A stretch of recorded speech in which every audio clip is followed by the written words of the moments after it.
Hello সবাইকে, আমি home বেকার রুকসার চলে এসেছি একটা নতুন বেকিং ব্লগ নিয়ে।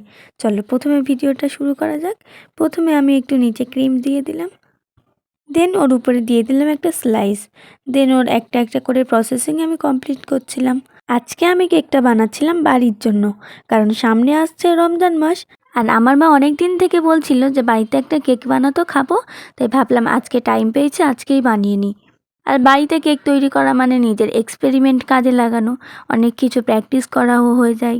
আর আজকে আমি কেকটা ডিজাইন করব flower bouquet cake. First time try করছিলাম, তাই অনেকটাই নার্ভাস ছিলাম। আমি প্রথমেই একটা মিস্টেক করে দিয়েছিলাম।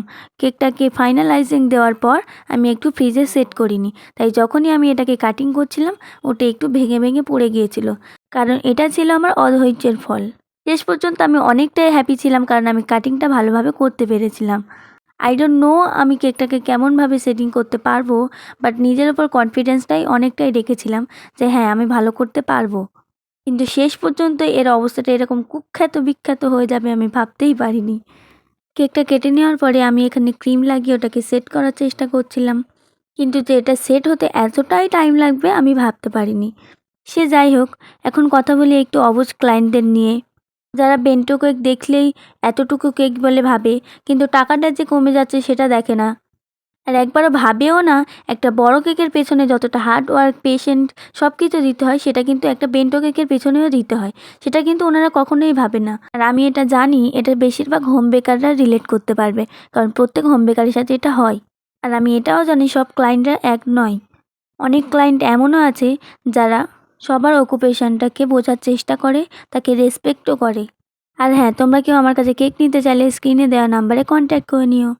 আর আমি এখানে কিছু আর্টিফিশিয়াল জিনিস ইউজ করিনি, যা করেছি নিজের হাতেই করেছি, তাই আমার পরিশ্রমটা আরও বেশি গিয়েছে। আমি রাউন্ডটার ধারে ধারে একটু রেড কালারের ক্রিম লাগিয়ে নিলাম। এটা লাগাচ্ছিলাম, ভাবলাম ডিজাইনটা দারুণ বেরোবে, কিন্তু না, কি করছে দেখতে হবে তো। সবাই নিজেরা বাড়িতে প্র্যাকটিস করলে সুন্দর করে, আর আমি এতটাই অলস, আমি লাস্টে বিগড়ে দিই সব কিছু। প্রথমে এই ফ্লাওয়ার প্র্যাকটিস করছি, এতটাই বাজে হবে বুঝতে পারিনি, আবার তুলে দিয়েছিলাম, দেওয়ার পরে লাস্টে আবার এমন করলাম।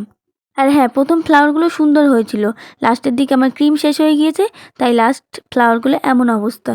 আর হ্যাঁ, ভেবো না যে তোমাদের সঙ্গে এমন করব। যদি কেউ অর্ডার দেয় তাহলে আমি হয়তো আবার ক্রিম তৈরি করতাম, তাদেরকে আবার ডেকোরেশন করে দিতাম, কারণ নিজের কাছে অলসতা করলেও ক্লায়েন্টদের সাথে কোনো দিন আমরা এমন করব না।